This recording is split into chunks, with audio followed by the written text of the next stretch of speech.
নমস্কার বন্ধুরা, এই দেখো আমার জিনিয়া গাছ। এই জিনিয়া গাছে দেখো একটা সুন্দর ছোট্ট গোলাপি রঙের ফুল ফুটেছে।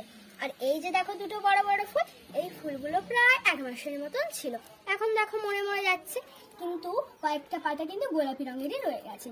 তো এটার থেকে কিভাবে তোমরা বীজ সংগ্রহ করে নতুন গাছ বানাতে পারবে, সেই গাছে ফুল তৈরি করতে পারবে, সেটারই ভিডিওটা আজকে আমি তোমাদের সাথে শেয়ার করব। প্রথমে আমি ফুলগুলো তুলে নিচ্ছি। এই যে দেখো আমি একটা ফুল তুলে নিলাম।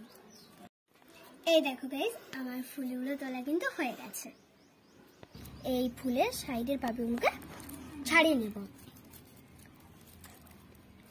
এখন আমি এই ফুলটার সাইডের পাপড়িগুলোকে ছাড়িয়ে নেব।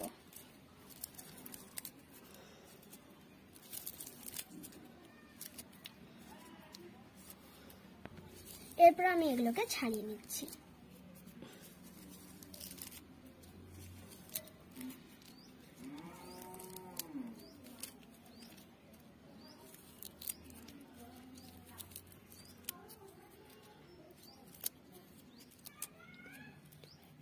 এখন এগুলোকে আমি রোদে শুকোতে দিয়ে দেবো।